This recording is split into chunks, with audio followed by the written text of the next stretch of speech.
welcome to my channel Crystallized Science. So you are here with me for the last video for chapter number 2, that is acid, base and salt.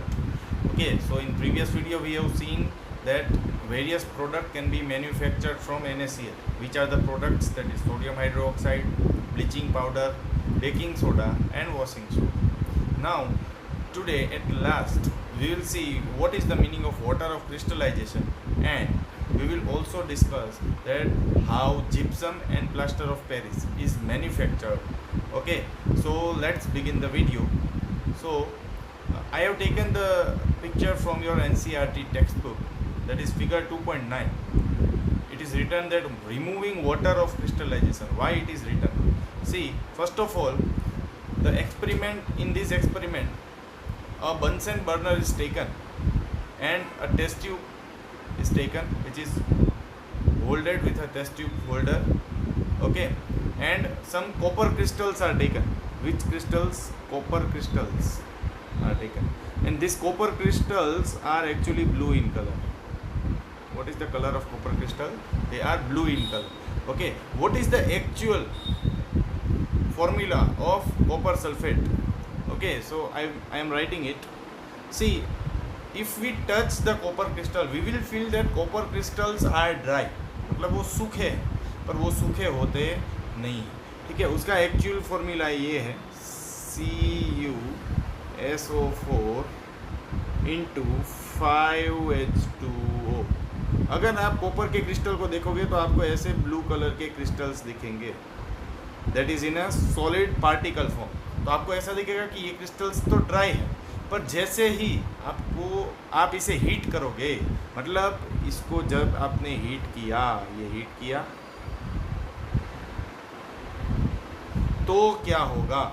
जैसे ही आप heat करोगे तो ये decompose हो जाएगा। Decompose होके CuSO4 plus 5H2O, ये पानी के जो एटम्स हैं वो रिमूव हो जाएंगे एज ए स्टीम, और CuSO4 आपको एक सॉलिड क्रिस्टल मिल जाएगा। और आपको मालूम है CuSO4 का कलर क्या होगा? इसका कलर होगा वाइट। ठीक है, तो देखो इसका कलर क्या था? ब्लू। गर्म करने के बाद चेंज क्या आया? कलर हो गया उसका वाइट। ठीक है, तो ये 5H2O है क्या? So that is nothing but water of crystallization. Let me try to explain you further. See, what was the formula of copper sulfate? CuSO4 into 5H2O. Okay, when we are heating it, then H2O gets removed and it forms CuSO4. So this 5H2O is nothing but your 5H2O is nothing but your water of crystallization. ठीक है, ये water of crystallization. Water of crystallization की definition क्या होगी वो मैं अभी आपको समझाने जा रहा हूँ। What will be the definition of water of crystallization? See, the number of molecules, the number of actually water molecules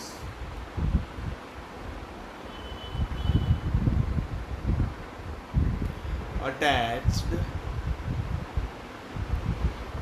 to single unit of salt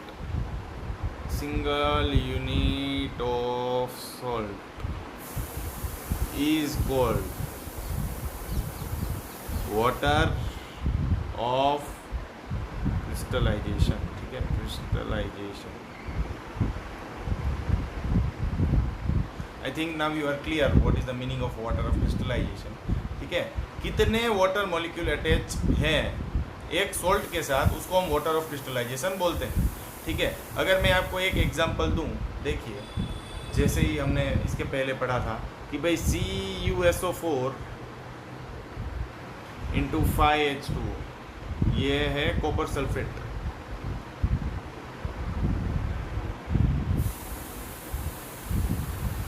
तो ये हुआ आपका वाटर ऑफ क्रिस्टलाइजेशन। ठीक है, सेम वे अगर मैं आपको और एक एग्जांपल देता हूँ जिसका नाम है gypsum.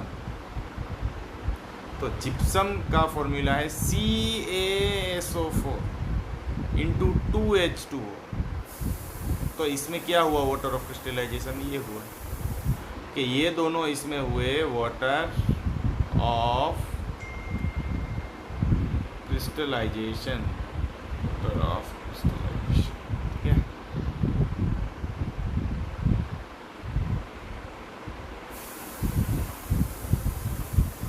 Hope you have understood what is the water of crystallization. ठीक है, कितने पानी के एटम्स एक सॉल्ट के साथ लगे होते हैं उसको हम वाटर ऑफ क्रिस्टलाइजेशन बोलते हैं। तो इससे हमने क्या कंक्लूड किया, इसके पहले वाले वीडियो में हमने रिक्रिस्टलाइजेशन देखा था, तो मैं आपको बहुत ही सिंपल तरीके से क्रिस्टलाइजेशन और रिक्रिस्टलाइजेशन समझाता हूँ। ठीक है, देखिए क्रिस्टलाइजेशन क्या था,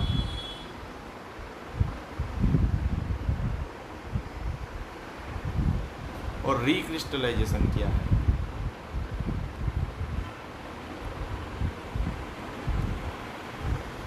देखो इसमें पानी रिमूव होता है, रिमूव H2O, और इसमें जो है वो एडिशन होता है, ऐड H2O। जैसे आपको याद होगा manufacturing of sodium carbonate, that is nothing but your washing soda. How washing soda was prepared by recrystallisation. हमने 10 एटम पानी के ऐड किए Na2CO3 में, तो वो बन गया वॉशिंग सोडा। समझ में आ रहा है। और क्रिस्टलाइजेशन मतलब क्या, कि पानी के एटम को निकालना। जैसे हमने अभी निकाला था कि कॉपर सल्फेट के 5 पानी के एटम्स थे, उसको निकाला तो कॉपर सल्फेट मिल गया, तो आपको कॉपर सल्फेट के क्रिस्टल्स मिले। समझ में आ गया। वो क्रिस्टल अपने क्रिस्टलाइजेशन प्रोसेस से क्रिस्टल्स एज अ प्रोडक्ट आपने ऑब्टेन किए हैं। देखो जैसे कि ये जो होगा, ये जो वाला ये है वो क्या है, क्रिस्टल है। और ये प्रोसेस कौन सी हुई, क्योंकि पानी निकल गया ना, तो ये हुई क्रिस्टल्स मिले आपको, ये क्रिस्टलाइजेशन प्रोसेस हुई। आई होप आपको समझ में आ गया होगा। अब हम जाते हैं manufacturing of gypsum and manufacturing of plaster of Paris. ये दोनों टॉपिक हम एक साथ पढ़ेंगे क्योंकि दोनों एक दूसरे से कनेक्टेड है, that's why. Okay, so how gypsum is prepared, that is the basic question. See, on heating,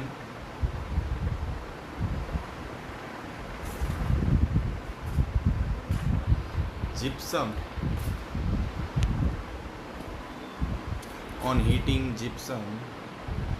at 100 degree Celsius और 373 केल्विन, जो आपके टेक्स्ट बुक में दिया है, it will give POP या फिर calcium sulphate hemi hydrate. Hemi मतलब half, hydrate मतलब वाटर का एटम। ठीक है, अब ये क्या स्टेटमेंट, ये स्टेटमेंट हमें क्या बताना चाहता है वो हम सीखेंगे। ठीक है, on heating gypsum at 100 degree Celsius it will give you plaster of Paris, that is POP, और दूसरा नाम है उसका कैल्शियम सल्फेट हेमीहाइड्रेट। अब केमिकली जिप्सम का फॉर्मूला क्या है, जिप्सम का फॉर्मूला है CaSO4 इंटू 2H2।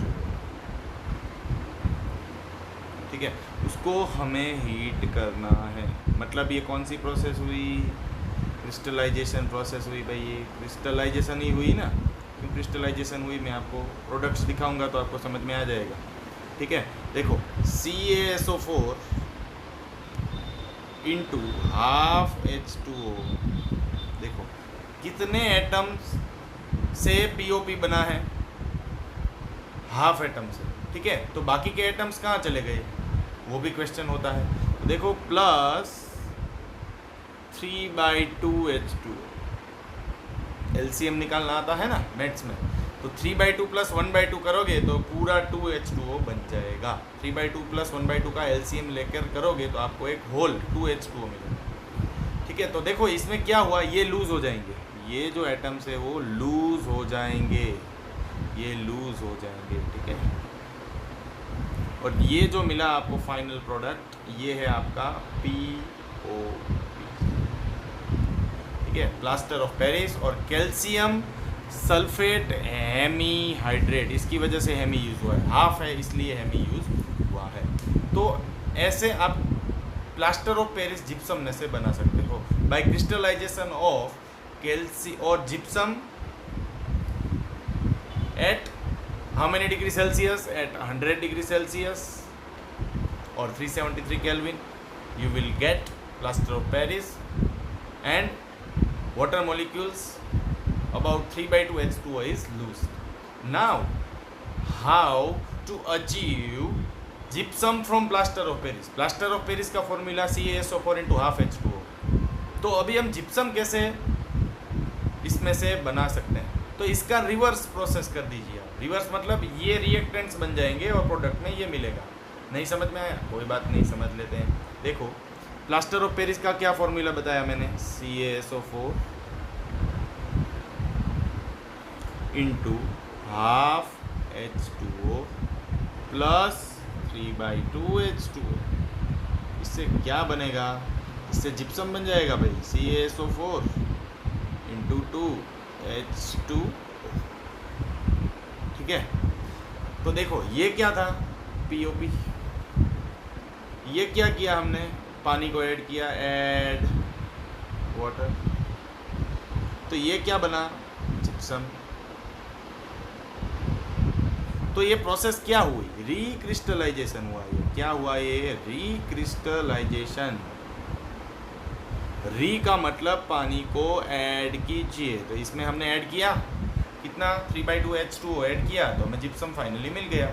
टेम्परेचर वही लगाना है आपको, ठीक है, 100 डिग्री सेल्सियस। तो फिर से आपको मिल जाए। So you can make plaster of Paris from gypsum और यू कैन मेक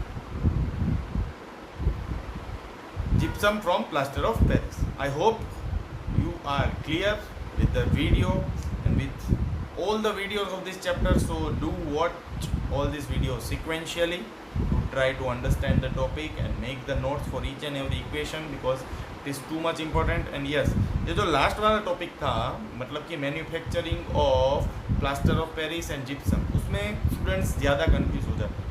तो देखो, प्लास्टर ऑफ पेरिस जब बनाना है तब आपको जिप्सम को डिकम्पोज करना पड़ेगा या फिर हीट करना पड़ेगा थर्मली एट 100 डिग्री सेल्सियस।